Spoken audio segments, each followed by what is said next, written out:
और normal value कितनी है? नॉर्मल वैल्यू इसलिए ये 22 है कि ये क्योंकि ये 22 नंबर पर आता है।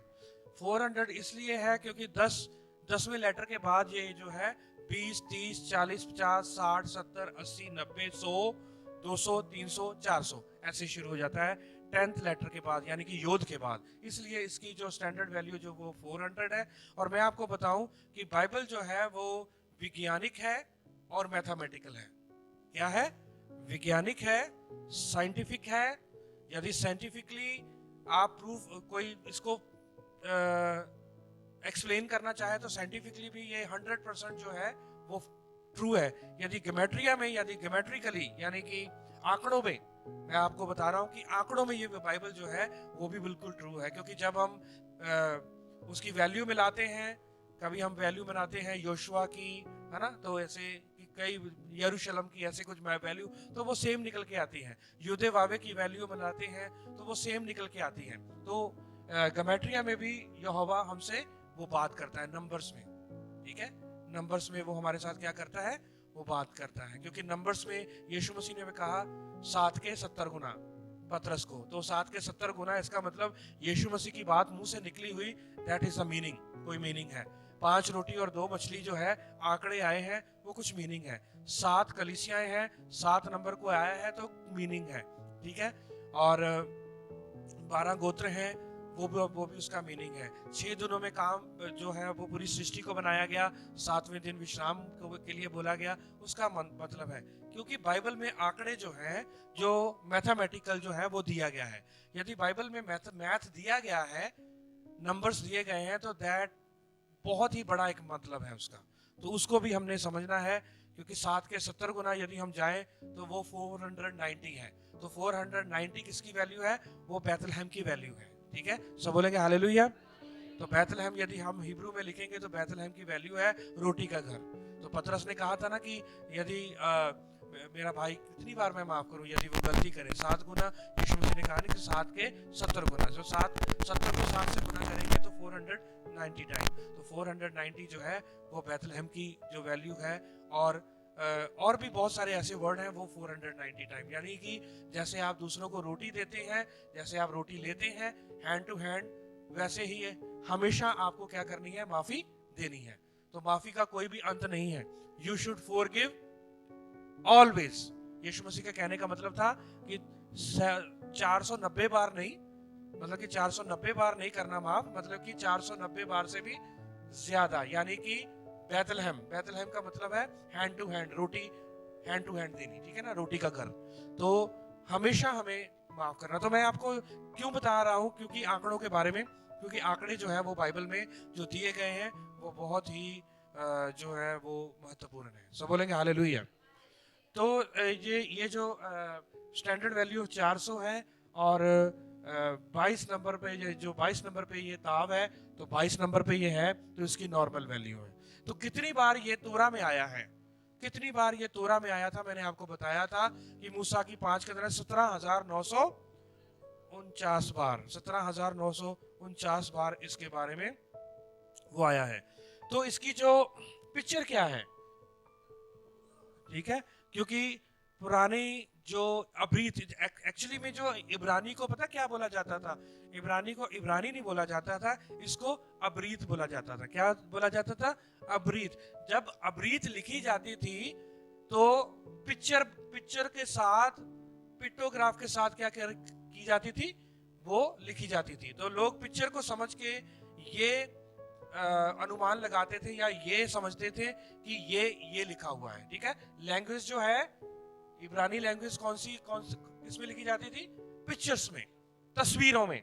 तो इसकी तस्वीर क्या है? ताव की क्रॉस, जिसको मैंने आपको बताया था हिजकियल उसका 9:4 में बताया था मार्क। ठीक है, मार्क के बारे में, साइन के बारे में। तो ये क्या है? साइन, चिन्ह। ठीक है, जहां जहां पर भी चिन्ह आया है बाइबल में, चाहे वो पुराने नियम में चाहे वो नए नियम में, क्योंकि नया नियम भी इब्रानी से ही ट्रांसलेशन किया गया ग्रीक में। तो जहां जहां पर भी ये जो साइन आया है या चिन्ह आया है या मार्क आया है, वहां पर आप ताव को जरूर देखेंगे। ताव मतलब ये लेटर को आप जरूर देखेंगे। सब बोलेंगे हालेलुया।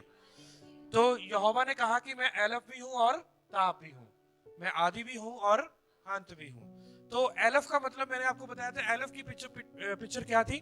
बैल का सिर। और एलफ कौन है? Elohim, L Shaddai, L Shaddai, Elohim, ठीक है। तो वो एलोहिम, एल शदाई, एलफ है। एलफ कौन है? यहोवा है। और ताव कौन है? क्रॉस है। यानी कि एलफ ताव का मतलब यहोवा कहां पर है? क्रॉस पर है, ठीक है। God is on the cross. तो ये एलफ ताव का मतलब, जब हम कहेंगे अल्फाबेट, ठीक है, अल्फाबेट, हिंदी के अल्फाबेट, पंजाबी के अल्फाबेट, इंग्लिश के अल्फाबेट, तो किसका नाम आता है? एलफ ताव का, ठीक है। एलफबेथ, एलफबेथ, अल्फाबेट मतलब एलफबेथ। एलफ का मतलब पिता और बैथ का मतलब पुत्र, ठीक है।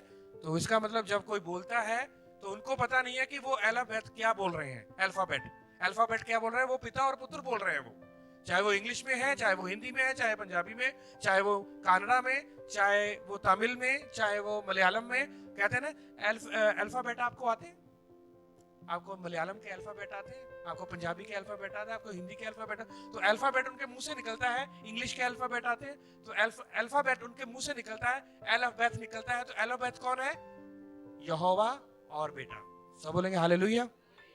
तो एलफताब वही। आइए हम नेक्स्ट चलेंगे। मैंने आपको कुछ वर्ड्स के बारे में बताया था, तोरा के बारे में आपको मैंने बताया था। मैं चाहता हूं कि एक बार फिर से हम तोरा को देखेंगे। तोरा में कितनी किताबें मैंने आपको बताया था? 5 किताबें हैं तोरा में। मूसा की 5 किताबों को तोरा बोला जाता है। सारे बोले तोरा, फिर से बोलो तोरा। तो तोरा जो है, मैंने आपको उस वर्ड के बारे में, यदि ब्रदर संजय मेरी हेल्प करें, तो तोरा का वो इब्रानी में लिखे ताव योद रेश हे, ताव योद रेश हे।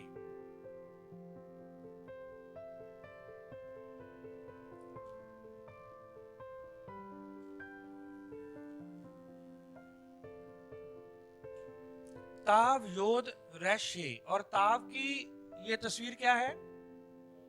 क्रॉस। मुझे एक दे दोगे यदि आप? हाँ, इसमें नहीं वो ताव की जो पिक्टोग्राफ क्या है? क्रॉस। और योद की हाथ, ठीक है। और इसकी सिर है, ठीक है ना। और हे की खुली खिड़की, ठीक है ना। ये खुली खिड़की है। मतलब कि ये जो है पिक्टोग्राफ में, पिक्चर्स में क्या होती थी? इब्रानी होती थी, अबरीत होती थी। अब ये तोरा जो है, तोरा में मैंने आपको बताया था कि यहोवा ने अपने आपको ये, इसका मतलब ये है खिड़की, यानी कि एक इंसान है, वो क्या कर रहा है? यहोवा की प्रस्तिश कर रहा है, ठीक है। हाथ उठाकर क्या कर रहा है? वो यहोवा की प्रस्तिश कर रहा है, आराधना कर रहा है। तो खुली खिड़की प्रकाशन की ओर। तो इसका मतलब क्या है? पिक्टोग्राफ में इसका मतलब क्या है कि बिहोल्ड, देखो कि सर जो है, उसका हाथ और उसका सर जो है किसके ऊपर है? क्रॉस के ऊपर है, ठीक है। Behold the head man nailed to cross. Nailed पता किसकी? ये जो क्या कहते हैं इसको, ताव, वाव था, सॉरी वाव, तो आपने योद लिखा, वाव, वाव है, वाव, ठीक है, वाव, ताव, वाव। और वाव की पिक्टोग्राफ क्या सी? कील, सॉरी, हाँ, हाथ नहीं थी, कील। तो इसका जो है वो हेड, और ये है प्रकाशन, यानी कि हे, हम कहते हैं ना हे। पिछली बार भी मैंने आपको बताया था कि जब कोई प्रकाशन हमारे पीछे आता है, वो हे, या हम कोई खुशी में होते हैं, हे, हम सेलिब्रेट करते हैं, राइट। तो ऐसे ही तोरा का मतलब ही ये है कि यहोवा कहां पर है? वो क्रॉस के ऊपर। देखो सर जो है कहां पर है? वो क्रूस के ऊपर है। जो कलीसिया का जो सर है वो क्रूस के ऊपर है। और वाव किसकी तस्वीर है? कील की। उसको किस पर जड़ा गया है? नेल के साथ। उसको कीलों के साथ क्या किया गया है? जड़ा गया है। हालेलुया। इसका मतलब यहां पर यीशु मसीह की तस्वीर हम पूरी देखते हैं कि तोरा में यहोवा ने अपने बेटे को क्रॉस के ऊपर रखा हुआ है। ये मैंने आपको पिछली बार बताया था, ठीक है। नेक्स्ट मैं चाहता हूं कि तनाख के बारे में देखेंगे। तनाख आप लिखें। तनाख पता किसको, मैंने आपको बताया था पिछली बार कि तनाख किसको बोलते हैं। तनाख किसको बोलते हैं? ओल्ड टेस्टामेंट को, ठीक है, पूरा ओल्ड टेस्टामेंट। ये तो तोरा हो गया, मूसा की 5 किताबें, पर उत्पत्ति से लेकर मलाकी तक क्या है? तनाख। सारे बोलो तनाख। तनाख कौन से शब्द से शुरू हुआ? ताव से। लिखे, ताव, नून और काफ। ताव, नून, काफ, ठीक है। ताव, नून, काफ। अब ये जो तनाख है, तनाख को हम, जैसे हम कहते हैं पुराना नियम, क्या कहते हैं हम? सारे बोलो क्या है? इंग्लिश में क्या है? Old testament. तो हिब्रू में क्या बोलेंगे? तनाख। क्या बोलेंगे? तनाख। क्या यीशु मसीह के पास तनाख थी? यीशु मसीह के पास क्या था? जब यीशु मसीह, तब तो नया नियम नहीं था। जब यीशु मसीह यहाँ पर थे तो नया नियम नहीं था। तो यीशु मसीह के पास क्या था? तनाख। क्या था? तनाख। क्योंकि यीशु मसीह यही पॉइंट करते, तनाख में ये लिखा है, तोरा में ये लिखा है, तनाख में ये लिखा है, मेरे बारे में भजन सीता में लिखा है। तो मैं भजन सीता के बारे में भी बताऊंगा। भजन सीता को क्या बोलते हैं? केतुवीम, ठीक है। क्या बोलते हैं? केतुवीम। तो तनाख में ही 3 जो पार्ट हैं, बाइबल जो है ओल्ड टेस्टामेंट 3 पार्ट में है, तोरा, नबीम, केतुवीम। तोरा में जो तनाख जो है वो 3 भागों में है। ओल्ड टेस्टामेंट कितने भागों में है? सारे बोलो कितने भागों में? 3 भागों। तोरा, ठीक है, तोरा, नबीम को बोलते हैं प्रॉफिट्स बुक्स, नबियों की किताबें, और केतुवीम को बोलते हैं पोइट्री की किताबें, ठीक है। तो इसको देखो, तनाख जो है तोरा, नबीम, नून से और केतुवीम, ठीक है। पर ये है क्या है? ये लिखा क्या है? तनाख। तनाख क्या, किसको बोलते हैं? ओल्ड टेस्टामेंट को। अब ओल्ड टेस्टामेंट कितने भागों में बांटा गया? 3 भागों में। क्या है? तोरा, ताव से तोरा, नून से नबीम और काफ से केतुवीम। तो केतुवीम जो है वो साम्स, प्रोवर्ब्स और जोब, और नबीम जो है वो है प्रॉफिट्स की बुक्स, जो है छोटे नबियों की किताबें और बड़े नबियों की किताबें, जैसे कि यशाया, यर्मिया, हिजकियल, दानियल, और जो बाकी जो है मलाकी, होसे, वो सारी जो है वो नबियों की किताबें। और तोरा जो है, ये जो ताव जो है, जो तोरा है, ये क्या है? ये मूसा की 5 किताबें। तो ये याद रखना कि ओल्ड टेस्टामेंट को क्या बोला गया है? तनाख। तो तनाख कितने भागों में है? 3 भागों में, तोरा, नबीम, केतुवीम, ठीक है। तो नबीम, केतुवीम। तो केतुवीम जो है वो पोइट्री बुक्स हैं, और नबीम जो है वो प्रॉफिट्स की बुक्स हैं, नबियों की किताबें हैं, और तोरा जो है वो क्या है? मूसा की 5 किताबें हैं, ठीक है। सब बोलेंगे हालेलुया। अब हम चलेंगे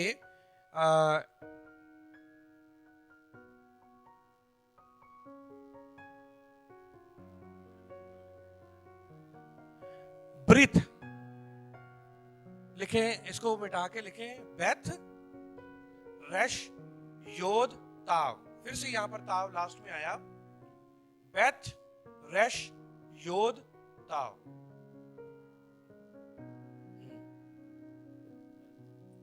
रेश, योद, ताव। ब्रिथ क्या है? ब्रिथ। मैंने आपको ब्रिथ के बारे में बताया है बहुत बार। ब्रिथ के बारे में मैंने आपको काफी बार बताया है, याद करो। ब्रिथ का मतलब है वाचा, कवनेंट। क्या है? कवनेंट। टेस्टामेंट, टेस्टामेंट भी कहते हैं हम, कवनेंट भी कहते हैं, वाचा भी कहते हैं। सब बोलेंगे हालेलुया। तो ब्रिथ जो है वो यहोवा की वाचा है। क्या है? यहोवा की वाचा है। तो यहोवा की ये वाचा जो है, आपको पता है कितनी वाचाएं यहोवा ने दी हैं? कितनी वाचाएं थी ओल्ड टेस्टामेंट में? पुराने नियम में कितनी वाचाएं थी? नहीं, वाचा जिसको बोलते हैं covenant of God, covenant of God. वाचा जो थी, एक थी एडेनिक, अदन की वाटिका में जो वाचा जो इसके साथ बांधी थी, ठीक है, वो उसको बोलते हैं अदन की वाटिका की जो है वो वाचा। उसको आप देखेंगे उत्पत्ति 2 अध्याय उसका 16-17 वचन। फिर है एडेमिक कवनेंट। एडेमिक कवनेंट मतलब आदम की वाचा, जो आदम के साथ वाचा बांधी थी, उत्पत्ति 3 अध्याय में। फिर है नोआहिक वाचा, नोआहिक कवनेंट, नोआ के साथ जो वाचा बांधी थी। नोआ के साथ वाचा बांधी थी ना, क्या बांधी थी कि अब जो है वो क्या नहीं होगा, बारिश यानी कि पानी के साथ मैं दुनिया को नाश नहीं करूंगा, बल्कि किसके साथ? आग के साथ मैं नाश करूंगा। और उसके साथ जो है वो वाचा भी बांधी थी यहोवा ने, नोआहिक कवनेंट। फिर अब्राहमिक कवनेंट, अब्राहमिक कवनेंट जो है वो उत्पत्ति 15 अध्याय में हम देखते हैं। नोआ की कवनेंट जो है वो 8 अध्याय में देखते हैं। यहोवा ने नूह और उसके परिवार को बचाया और उसके साथ जो वाचा बांधी। फिर है मूसा की कवनेंट, मोसाइक कवनेंट, वो है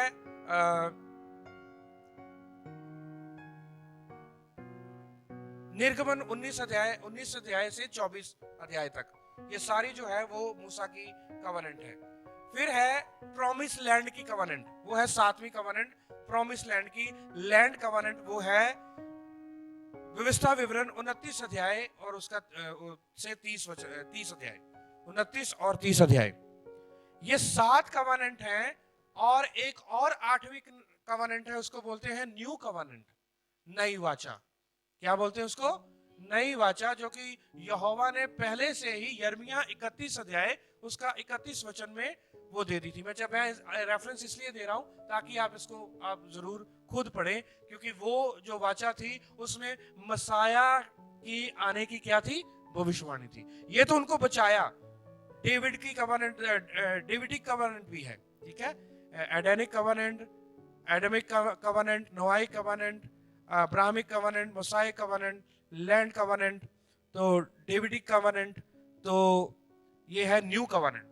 तो न्यू कवनेंट में यहोवा ने आने वाली जो मसाया जो था उसके बारे में यहोवा ने बताया। तो ब्रिथ जो है, ब्रिथ के बारे में जो ये ब्रदर संजय ने जो लिखा है ब्रिथ के बारे में, ये ब्रिथ जो है वो वाचा है, कवनेंट है। सब बोलेंगे हालेलुया। तो ब्रिथ जो है किससे शुरू हुआ है? बेथ से। बेथ कौन है? सन, ठीक है। बेथ कौन है? बेन, बेंजामिन, बेन, बरब्बा। किससे शुरू हुआ? बेथ से, बा से। बेन, बेंजामिन, बेन्यामीन का मतलब क्या है? यहोवा की आंखों का बेटा, बेंजामिन। बेन का मतलब है पुत्र, ठीक है। आइन का मतलब है आंखें।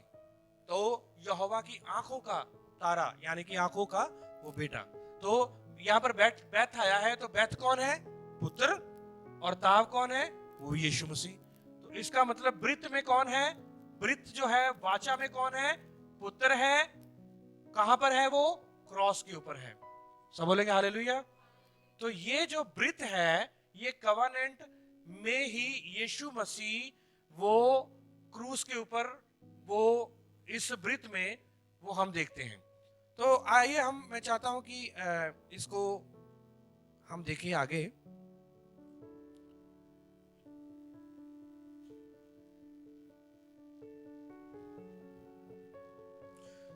एलफ्ताव के बारे में मैंने आपको बताया था कि जो उत्पत्ति पहला अध्याय उसका पहला वचन जो है, उसमें मैंने आपको क्या बताया था? एलफ्ताव कहां पर आया हुआ है? किसमें आया हुआ है? बीच में। यानी कि 3 शब्द इधर, 3 शब्द इधर, और बीच में क्या है? एलफ्ताव। अब एलफ्ताव बीच में आया हुआ है, इसका मतलब यहोवा ने अपने आप को क्रूस के ऊपर पहले वचन में ही दिखा दिया। बराशीत, बरा, इलोहिम। अब देखो बराशीतों की बराशीत, दूसरा शब्द क्या है? बरा, तीसरा इलोहिम, अत, एलफ्ताव, फिर हे शमाइम, वा एरत, हे आरस। ठीक है, ये तीन शब्द इधर, तीन शब्द इधर, और बीच में क्या है? एलफ्ताव। इसका मतलब यहोवा ने पहले से ही, पहले वचन में ही, जेनेसिस 1:1 में, in the beginning God created heaven and the earth, आदि में यहोवा ने आकाश और पृथ्वी की रचना की। उसमें हिब्रू में जब हम देखेंगे तो हिब्रू में हम ताव को देखेंगे और एलफ को, बीच में हम तीन शब्द इधर, तीन शब्द इधर, और बीच में वो है।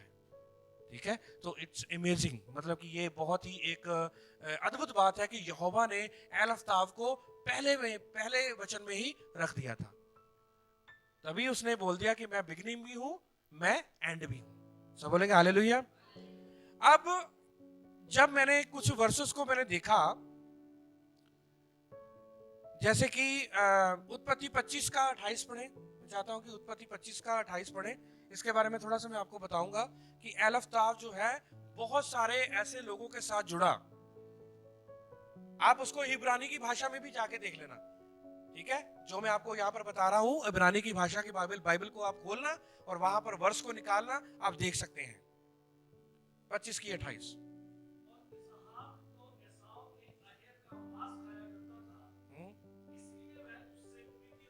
हाँ, क्या इसहाक किसको प्यार करता था? एसाऊ को। और रिबका किसको प्यार करती थी? याकूब को। अब इब्रानी भाषा की बाइबल में जाएंगे ना, पता क्या लिखा हुआ है? इसहाक लव्ड एलफ्ताव ईसो, रिबेका लव्ड एलफ्ताव जेकब। यानी कि एलफ्ताव जो है वो बहुत ही स्पेसिफिक लोगों के साथ जो है वो लगाया गया। रूथ के साथ लगाया गया एलफ्ताव। जहां जहां पर यहोवा ने अपनी वाचा को बांधा है लोगों को, जहां जहां पर यहोवा ने क्या नाम था, रेहाब, वहां पर एलफ्ताव आया। डेविड के साथ एलफ्ताव आया, जब यहोवा ने उनके साथ, बहुत बारी एलफ्ताव जो है वो बाइबल में हजारों बार जो है एलफ्ताव करके इंसानों के आगे आया। जब आप इब्रानी की भाषा में खोलेंगे ना, आप बराशीत की किताब, बराशीत 25 उसका 28 अध्याय को 28 वचन को पढ़ेंगे तो वहां पर लिखा हुआ है इसहाक लव्ड एलफ्ताव ईसो। एलफ्ताव लिखने की क्या जरूरत है? ऐसे भी लिखा जा सकता था कि इसहाक जो है वो किसको प्यार करता था? ईसाऊ को प्यार करता था। पर एलफ्ताव जो को लगाया गया ईसो के साथ, एलफ्ताव को जेकब के साथ लगाया गया। इसका मतलब ये जो लोग हैं, ये लोग कुछ आगे कुछ ना कुछ इनके जीवन में या इनकी वंशावली में यहोवा इनके साथ, इनके पीढ़ी में क्या करना चाहता था? कुछ ना कुछ अद्भुत काम करना। रेहाब के साथ भी एलफ्ताव, जब रेहाब का नाम आएगा उसके आगे एलफ्ताव आएगा। रूथ का नाम आएगा, रूथ के साथ एलफ्ताव आएगा। डेविड का नाम आएगा, दाऊद का नाम आएगा, उसके साथ एलफ्ताव आएगा। ठीक है, तो बहुत सारे ऐसे लोग हैं, हिजकियेल का, बहुत सारे ऐसे जो लोग हैं जिनके साथ एलफ्ताव जो है वो आया है। तो मैं आपको पावर ऑफ एलफ्ताव के बारे में बताना चाहता हूं। एलफ का मतलब है स्ट्रॉन्ग, इलोहिम स्ट्रॉन्ग वन, और ताव का मतलब है कवानेंट। ताव का मतलब क्या है? कवानेंट, वाचा, जिसको हम बोलते हैं ब्रीथ। तो ये जो है वो वाचा है।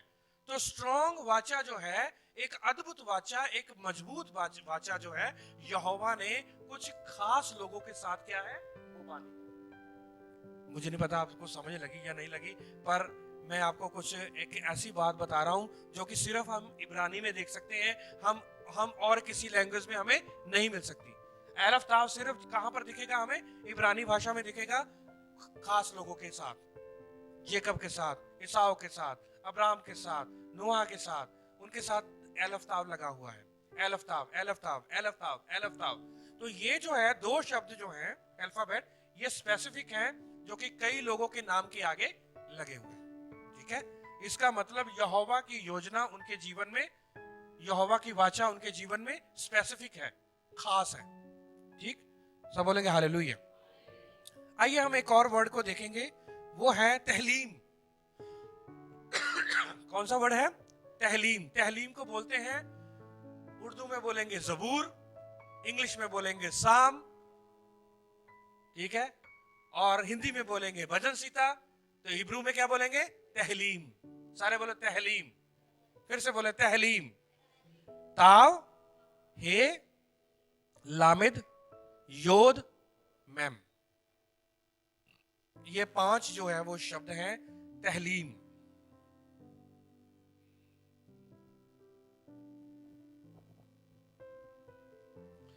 अब तहलीम जो है, मैंने आपको बोला कि ताव की पिक्टोग्राफ क्या है? क्रॉस। ताव की पिक्टोग्राफ क्या है? क्रॉस। इसका मतलब जबूर जो है या भजन सीता या साम जो है वो किसके बारे में बता रहे हैं? यीशु मसीह के बारे में। किसके बारे में बता रहे हैं? यीशु मसीह। हे जो है वो प्रकाशन है। हे क्या है? प्रकाशन है। ठीक है, हे प्रकाशन है। और लामिद क्या है? चरवाहा। लामिद क्या है? चरवाहा, टीचिंग। और योद क्या है? हाथ। किसका हाथ? यहोवा का हाथ। और मैम क्या है? पानी, चलता हुआ पानी, यानी कि जीवन की ओर। जीवन भी यीशु मसीह है, ठीक है। यहोवा का हाथ भी, वो भी यीशु मसीह है। लामिद जो है वो चरवाहा भी यीशु मसीह है। और हे जो है प्रकाशन, वो भी यीशु मसीह है। और ताव क्या है? वो तो है यीशु मसीह, जिसकी पिक्टोग्राफ। इसका मतलब यीशु मसीह ने फरीसियों और सदूकियों का क्या कहा? साम टॉक्स अबाउट मी। भजन सीता जो है, जबूर भी मेरे बारे में बात करते हैं। सब बोलेंगे हालेलुया। ऐसे नहीं यीशु मसीह ने बोल दिया कि जबूर भी मेरे बारे में बात करते हैं। यदि हम वास्तविकता में देखें, लिटरली देखें, तो लिटरली हम ये देखेंगे कि यीशु मसीह यहाँ पर हर एक अक्षर में, यहाँ पर यीशु मसीह है। वो जीवन का जल, इसकी तस्वीर क्या है मैम की? पानी। पानी क्या है? यीशु मसीह, यानी कि जीवन का जल वो यीशु मसीह है। योद क्या है? हाथ, ठीक है। उसका हाथ इतना छोटा नहीं है कि वो आपको संभाले ना पाए, वो आपको संभालेगा, तो वो यीशु मसीह का हाथ है। लामिद क्या है? चरवाहा, टीचिंग। तो वो कौन है? अच्छा चरवाहा कौन है? यीशु मसीह है। इसकी जो लामिद की जो पिक्टोग्राफ क्या है? लाठी। क्या है? चरवाहे की लाठी, शेपर्ड स्टाफ। और ये जो हे की पिक्टोग्राफ क्या है? प्रकाशन, खुली हुई खिड़की, ठीक है। ये भी किसकी ओर इशारा करता है? ये रेवलेशन की ओर, यीशु मसीह की ओर, क्योंकि वही प्रकाशन है, वही रेवलेशन है। और ताव कौन है? क्रॉस। और ये ताव जो है तोरा, तहलीम, तोरा, ये सारी किसकी ओर इशारा करता है? तहलीम किसके साथ शुरू हुआ? ताव के साथ। तोरा किसके साथ शुरू हुआ?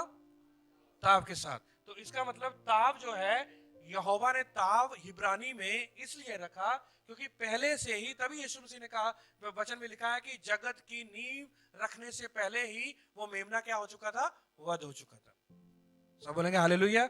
तो यहां तक कि अभी तक यीशु मसीह आए नहीं थे, पर इब्रानी भाषा में हम ये देखते हैं कि यीशु मसीह क्रॉस पर है। अब हम यही कहेंगे कि क्या यहूदियों को नहीं पता लगा?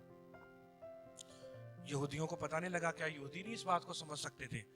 यहूदियों ने इस बात को एक्सेप्ट नहीं किया, चाहे कि वो पिक्टोग्राफ, उसकी पिक्चर्स को जानते थे, इसकी पिक्चर्स को जानते थे कि मार्क ये है, ठीक है। सारा जानते थे कि लामिद जो है वो चरवाहे की लाठी है। तभी तो यीशु मसीह क्यों कह रहे थे जीवन की रोटी मैं हूं, मैं अच्छा चरवाहा हूं? क्योंकि इन प्रॉब्लम, ये जो बातें यीशु मसीह कह रहे थे, तो यहूदियों को क्या हो रही थी? मिर्ची लग रही थी, प्रॉब्लम हो रही थी। चरवाहा कौन हो सकता था? सिर्फ यहोवा। पर यीशु मसीह ने आके यूहन्ना 10 अध्याय में कहा कि मैं अच्छा चरवाहा मैं हूं। अब जब हम डैलथ को देखते हैं, डैलथ की पिक्टोग्राफ क्या है? दरवाजा। दरवाजा, तो वो यहूदी मानते थे कि दरवाजा, ये जो दरवाजा है ये सिर्फ यहोवा है। तो यीशु मसीह ने 10 अध्याय में कहा कि मैं ही क्या हूं? द्वार।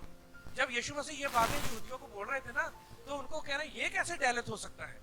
ये कैसे लामिद हो सकता है? ये कैसे हे हो सकता है? ये कैसे? यीशु मसीह ने कहा कि जगत की रोशनी मैं हूं। वो रोशनी किसके बारे में कह रहा था? जो मनोरा के बीचों बीच वो जलती थी, यीशु मसीह उसके बारे में बोल रहे थे। शमश के बारे में, किसके बारे में? शमश के बारे में बोल रहे थे, क्योंकि वो सोच रहे थे कि शमश सिर्फ वो पीछे वाली जो डंडी है वही शमश है, वो यहोवा है, वही यहोवा अपने आप को कह सकता है। पर यीशु मसीह ने कहा कि मैं ही रोशनी हूँ। और जो टाबरनेकल में जो रोटी पड़ी होती थी, ठीक है, मनोरा के साथ क्या पड़ा होता था? मूसा के तंबू में क्या? रोटी, ठीक है। और वो रोटी यीशु मसीह ने कहा जीवन की रोटी मैं हूँ। जब यीशु मसीह वो शब्द बोल रहे थे ना इब्रानी में, तो यहूदी लोगों को प्रॉब्लम हो रही थी, ये तो उस रोटी की बात कर रहा है जो टाबरनेकल में है, ये तो उस मनोरा के बारे में बात कर रहा है, जो मनोरा वहां पर जलता है, अपने आप जलता है वो। तो इसीलिए यहूदियों को क्या थी? तकलीफ हो रही थी कि ये कैसे अपने आप को जीवन की ज्योति कह सकता है, क्योंकि उस जो बीच वाली डंडी थी उससे क्या जाती थी? 3 साइड इधर 3 साइड इधर, अपने आप रोशनी जाती थी वो। तो यीशु मसीह ने अपने आप को ये ऐसी बातों के साथ उसने कहा, तभी यीशु मसीह ने कहा कि तहलीम भी मेरे बारे में बयान करती है, तहलीम भी मेरे बारे में, क्योंकि हर एक वचन में, हर एक वर्ड में यीशु मसीह है। तहलीम में जितने भी साम्स हैं, जितने भी जबूर हैं, जितने भी भजन सीता लगा लो, जितने भी आप देखते हैं तहलीम, वो जितने 150 है, कितने हैं? 150। सबसे ज्यादा बुक जो है वो बड़ी वही है, सबसे ज्यादा अध्याय इसमें है बाइबल में, भजन सीता में। तो भजन सीता जो है वो यहोवा यीशु मसीह के बारे में, सारा वो यीशु मसीह के बारे में लिखा गया है। सारा किसके बारे में लिखा गया है? यीशु मसीह के बारे में। But still Jewish people did not accept Christ as a Messiah। तो यहूदी लोगों ने यीशु मसीह को क्राइस्ट करके, मसाया करके ग्रहण नहीं किया। तो एक और लास्ट का वर्ड मैं बोलूंगा, वो भी ताव से है, ठीक है, क्योंकि मैंने ताव से आपको वर्ड को बताया, मैंने ताव से तहलीम, तोरा और ब्रेथ जो है वो उसमें भी ताव आया। लास्ट हम वर्ड देखेंगे, वो लास्ट वर्ड है तो तोलदोत, वो है ताव, वाव, लामिद,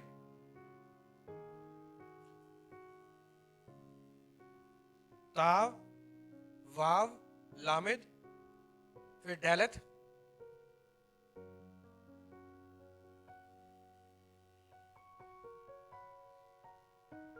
ताव, फिर ताव, तोलदोत। सारे बोलो तोलदोत, फिर से बोलो तोलदोत। तोलदोत का मतलब है जनरेशंस, वंशावली। सारे बोलो क्या है? वंशावली। अब ये तोलदोत जो शब्द आया है, यदि आप इस वचन को आप इब्रानी भाषा में आप पढ़ोगे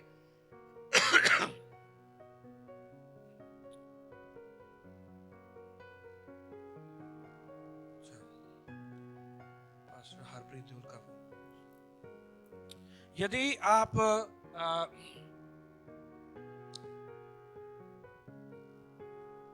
इसको, ये जो शब्द है तोलदोत, यदि आप इसको उत्पत्ति 5 अध्याय, मेरे ख्याल से मैंने, हाँ, उत्पत्ति 5 अध्याय, उत्पत्ति 5 अध्याय उसका 1 वचन में देखें, पढ़ें।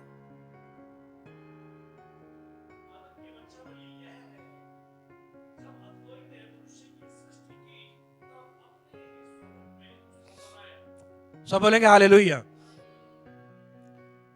जब यहोवा ने किसकी सृष्टि की, ठीक है, पर उससे पहले क्या आया? आदम की वंशावली, ये है वंशावली। सारे बोलो वंशावली। जैसे हमने हिंदी में बोला है वंशावली, इंग्लिश में बोलेंगे जनरेशन, और इब्रानी में क्या है? तोलदोत, ठीक है। अब जब हम यहां पर देखेंगे, यहां पर कितने वाव आया है? 1। कितने आया है? 1। जब मैं इसमें गया तो मेरा बड़ा एक शौक सा लगा, कहने का मतलब एक बड़ा अद्भुत सा लगा मुझे कि ये वाकई में ये जो वंशावली सिर्फ आदम की बताई गई। किसकी बताई गई? आदम की, यानी कि इंसान की। सारे बोलो किसकी? इंसान की। अब यहां पर वंशावली आई है तोलदोत। अब एक और वर्ड है, मैं चाहता हूं कि उसमें देखें। ये तो हो गई आदम की वंशावली, ठीक है। फिर से ब्रदर संजय उस वचन को पढ़ देना आप।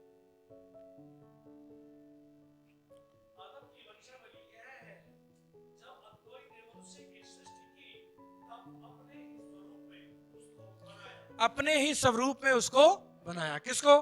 आदम को, मनुष्य को। ठीक है, तो आदम की वंशावली ये है। तो आदम की वंशावली के बारे में बताया। अब रूथ उसका 4 अध्याय उसका 18 वचन पढ़ेंगे। यह वंशावली है, अर्थात पेरेस से हेब्रोन, आगे, और हेब्रोन से राम, और राम से अमीनादाब, और अमीनादाब से नहशोन, और नहशोन से सलमोन, और सलमोन से बोआज, और बोआज से ओबेद, और ओबेद से यिशै, और यिशै से दाऊद। सब बोलेंगे हालेलुया। और दाऊद की वंशावली से कौन आया था? यीशु मसीह, मसाया। अब जब आप इब्रानी की भाषा में जाओगे ना, यहां पर एक वाव आया है, पर ये जो 4 अध्याय आप 18 वचन पढ़ोगे, यहां पर 2 वाव आए हैं। यहां पर तोल, दोत। ठीक है, दैलत के बीच में क्या आया है? एक यहां पर आया वाव, पर यहां पर नहीं आया। इब्रानी की भाषा में यहां पर नहीं आया। दैलत और ताव के बीच में नहीं आया वाव, पर जब हम रूथ उसका 4 अध्याय उसका 18 वचन में पढ़ेंगे, वोकैबुलरी सेम है, शब्द सेम है, वंशावली है, जनरेशन है, तोलदोत है, पर यहां पर वाव मिसिंग है, पर यहां पर दोनों जगह पर वाव है।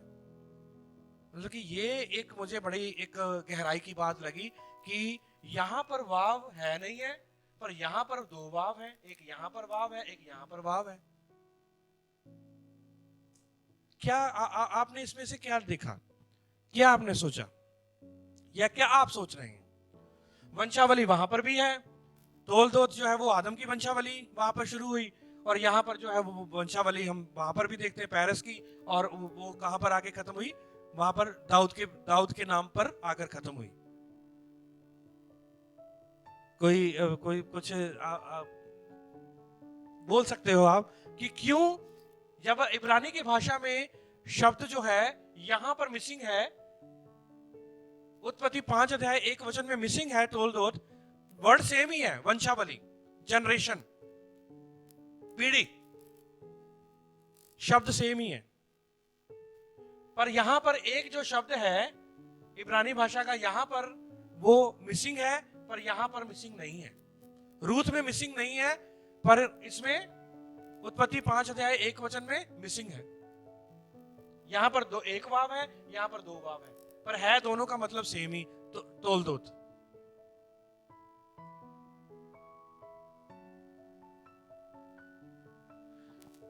क्योंकि अब मैं आपको बताऊं, क्योंकि मैंने आपको बात में बता दिया कि ये आदम की वंशावली है। किसकी वंशावली है?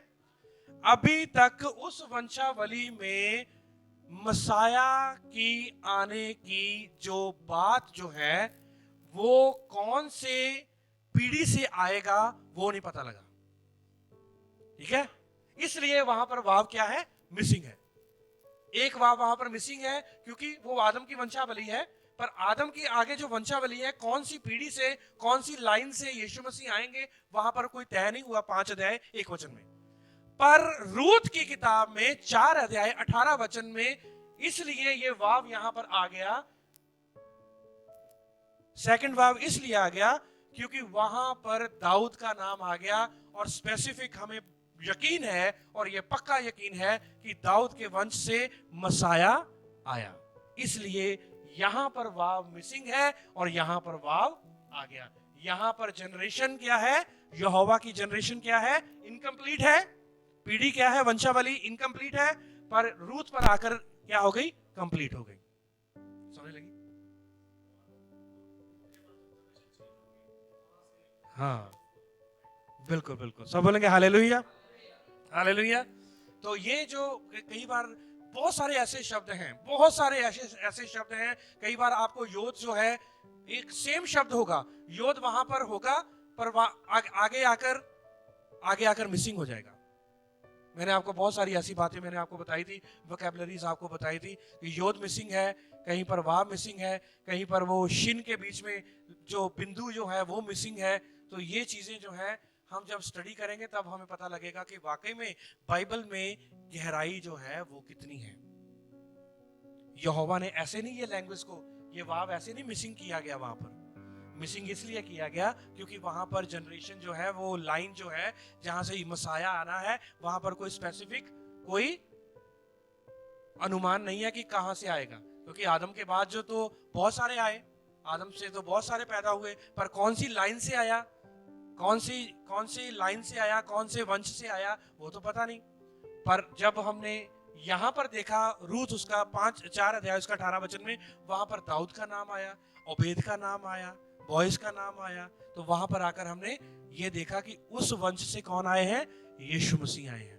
तो यीशु मसीह के कारण, यीशु मसीह के आने के कारण, यीशु मसीह की उस वंशावली के कारण यहाँ पर कंप्लीट हुआ है टोलदोत। टोलदोत का मतलब है जनरेशन, वंशावली। सब बोलेंगे हालेलुया, हालेलुया। तो इसलिए ये जो ताव जो है हम यहाँ पर हम खत्म करेंगे। बहुत सारी और भी स्टडीज हैं, और भी बहुत सारे शब्द हैं शब्द के बारे में, और शब्द के बारे में आपने जो है वो शब्द के बारे में आपने सीखा है। शब्द में क्या आता है लास्ट में, ताव। और शब्द का मतलब मैंने आपको क्या बोला था, शब्द का मतलब पिछली बार मैंने बताया था, शब्द का मतलब है रिटर्न, ठीक है। शब्द का मतलब क्या है, रिटर्न, और ताव का मतलब है कवनेंट। ताव का मतलब क्या है, साइन, कवनेंट। तो यही तो हमारे पास कवनेंट है, ये हमारे पास क्या है, वाचा है। इसी ये हमारे जीवन में है तो वाचा हमारे जीवन में है। ये यदि ये हमारे ताव जीवन में नहीं है तो वाचा में हम नहीं है। तो इसलिए शब्द का मतलब है, शब्द का मतलब है वापस आना, और ताव का मतलब है कवनेंट। यानी कि 6 दिन काम करना, और 7वें दिन शब्द है, और 7वें दिन कवनेंट में क्या करना, वापस आना, वाचा में क्या करना, वापस आना, ठीक है। तभी यीशु मसीह ने कहा कि यह सब बोझ से दबे हुए लोगों मेरे पास आओ, मैं तुम्हें क्या करूंगा, शब्द दूंगा। मैं तुम्हें क्या करूंगा, शब्द। पर तुम्हें क्या करना पड़ेगा, शब्द करना पड़ेगा। शब्द का मतलब रिटर्न आना पड़ेगा, वापस आना पड़ेगा। हालेलुया।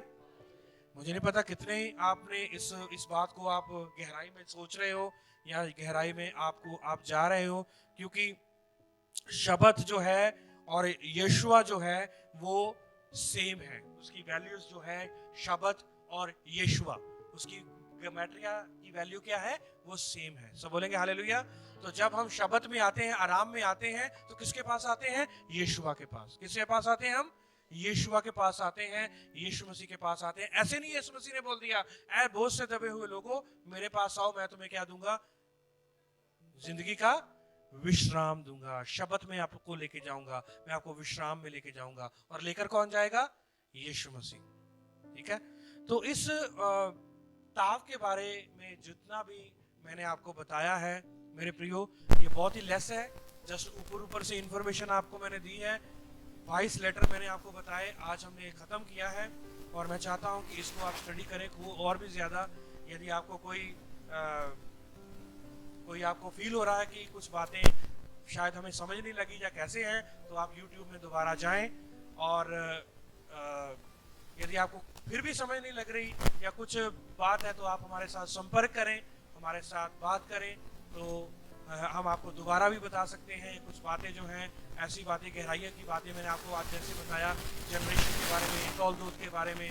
एक जगह पर तोलदोत में वाव है, नहीं है, एक जगह पर है, तो वो किस बात की ओर इशारा करता है, वो किस बात की ओर इशारा करता है। ऐसी बहुत सारी हजारों लाखों बातें हैं जो कि हम सीखना चाहते हैं, और हम सीख भी रहे हैं। और हमें ये पता है कि जब हम इस लैंग्वेज को हम सीख रहे हैं, इस भाषा को सीख रहे हैं, तो कोई भी हमें रॉन्ग टीचिंग में, रॉन्ग गलत शिक्षा की आकर कोई भी हमें भरमा नहीं सकता, हमें भरमावे में नहीं डाल सकता। क्योंकि हमारे पास वो शुद्ध मोती है, वो शुद्ध मन्ना है, वो शुद्ध वचन है, जो कि हमें झूठे शिक्षकों से, झूठे भविष्यवक्ताओं से, झूठी शिक्षा से हमें सावधान करता है।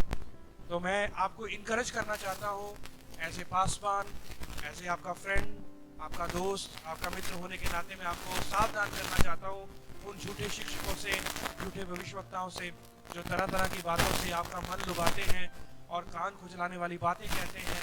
इनसे आप सावधान रहें और यहोवा की उस शुद्ध टीचिंग में, शुद्ध शिक्षा में जाएं, जो कि यहोवा का वचन ही आपको दे सकता है।